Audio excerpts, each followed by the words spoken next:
Olá, meus queridos irmãos. Sintam-se abraçados pelo amor de Jesus.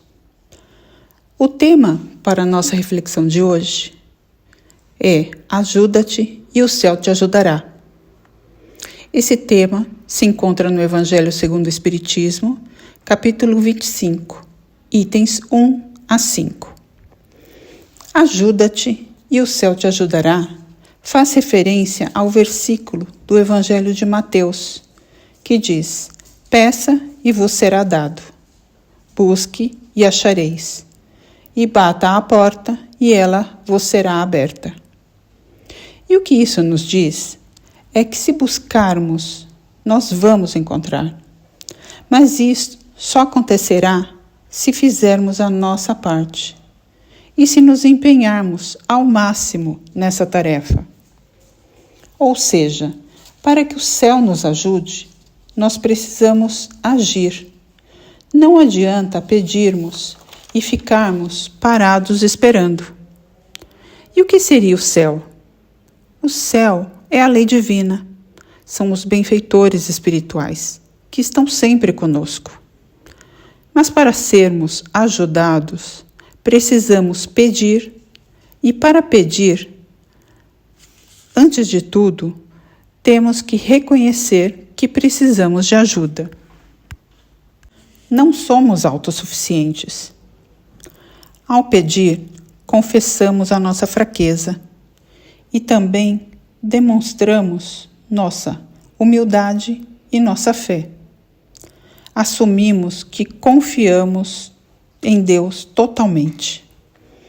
Agora, precisamos nos atentar para o que pediremos e se estamos preparados para receber o que pedimos.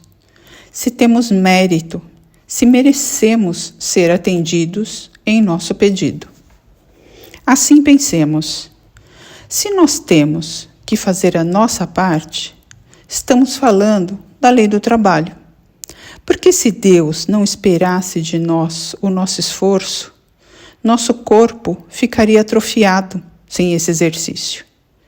E também falamos da lei do progresso, pois para compreendermos e para darmos conta do que estamos pedindo, precisamos ter entendimento das nossas reais necessidades e estarmos evoluídos espiritualmente e moralmente, para recebermos e aprendermos com o que pedimos.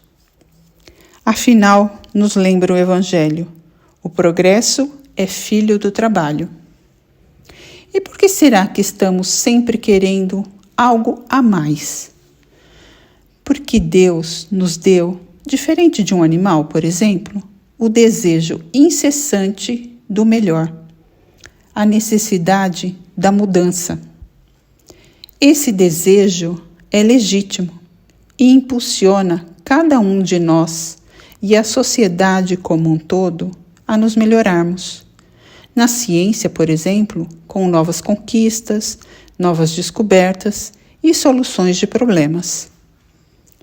E nesse ponto, podemos refletir melhor sobre a questão da reencarnação, porque a cada nova existência, nós acumulamos conhecimentos, virtudes e valores adquiridos em existências anteriores.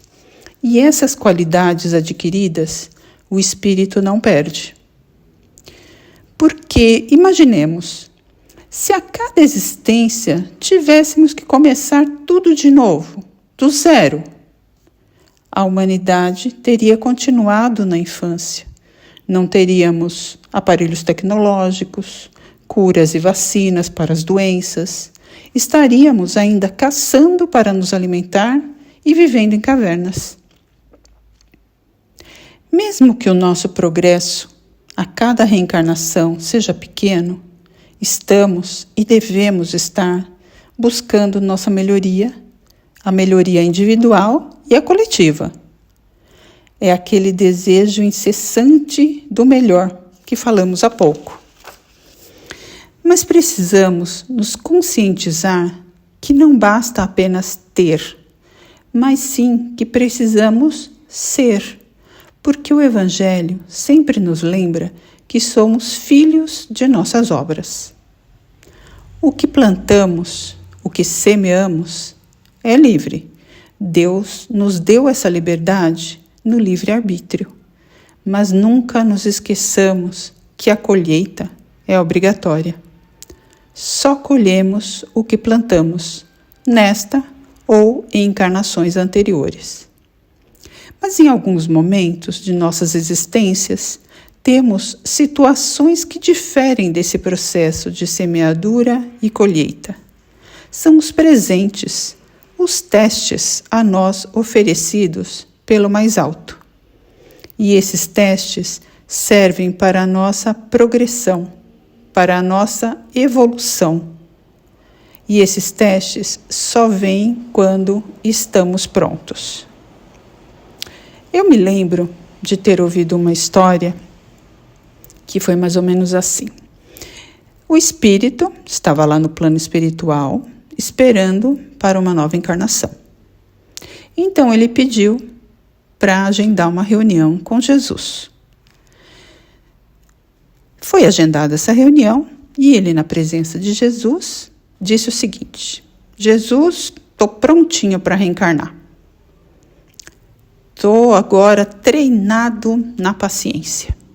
Posso reencarnar, estou expert nesse assunto. Paciência é comigo mesmo.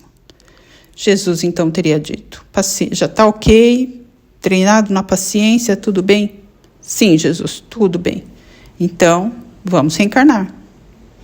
Agora imaginem, no caso desse espírito, será que Jesus mandou ele para um local onde todo mundo é bonzinho, todo mundo é fofinho, todo mundo compreendia e aceitava o que ele dizia? Eu imagino que não. Eu imagino que esse espírito tenha reencarnado num local rodeado de pessoas que estariam testando cada vez mais a paciência dele. E esse tema sobre o qual estamos refletindo nos faz pensar se estamos exercitando nosso corpo e nossa inteligência como deveríamos. As questões materiais que desejamos para a nossa vida são legítimas. São necessidades a serem supridas. E para isso, temos que arregaçar as mangas e perseverar no trabalho do corpo para conseguir. E querer algo mais após uma conquista também é saudável, desde que essas questões puramente materiais não se tornem a coisa mais importante da nossa existência. E o exercício da nossa inteligência? A cada existência, nós devemos buscar o amadurecimento e o crescimento espiritual e moral. E isso tem tudo a ver com as nossas experiências e vivências anteriores. Porque não podemos nos esquecer que não somos meros corpos finitos, mas sim que somos espíritos imortais. E isso significa que não somos um nome, uma profissão ou o dono de algo, mas sim estamos usufruindo dessas condições nesta existência. E que isto deve nos servir para melhorarmos e ampliarmos nossos valores e virtudes como espíritos eternos que somos. Lembremos, os benfeitores espirituais jamais nos pouparão do trabalho, seja do corpo, seja da inteligência, porque as pedras que aparecem em nosso caminho deverão ser retiradas por nós mesmos. Muitas dessas pedras são ou nos causam dores, e Deus espera que elas não nos façam ficar prestando atenção às nossas dores, mas sim que prestemos atenção nele. E que não percamos tempo nos distraindo com as coisas do mundo, como redes sociais, discordâncias políticas, a vida alheia, porque isso faz com que acumulemos lixo em nossas existências, lixos mentais ou lixos emocionais, que só atrapalham a nossa existência e a nossa evolução. Perdemos muito tempo com o mundo exterior e não sabemos lidar e não sabemos também prestar atenção ao nosso mundo interior. Se buscarmos, vamos encontrar. Talvez não no tempo que queremos, não da forma que esperamos, porque talvez não seja a hora certa da nossa colheita, ou porque não estejamos usando as ferramentas adequadas. Mas Deus jamais nos deixa sozinhos. O plano espiritual está a todo momento nos amparando, nos intuindo, sempre nos auxiliando conforme a nossa necessidade e a nossa compreensão. Para fecharmos esta reflexão, eu gostaria de compartilhar com vocês o parágrafo de um livro chamado O Sermão da Montanha, de Rodolfo Caligares. Esse parágrafo está no capítulo 43. O título do capítulo é Buscai e achareis. O parágrafo diz: oremos, confiantes e trabalhemos, perseverantes.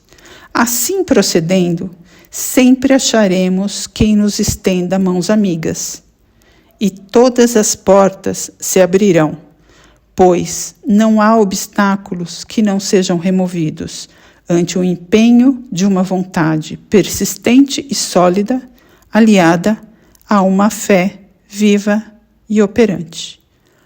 Muito obrigado, que assim seja.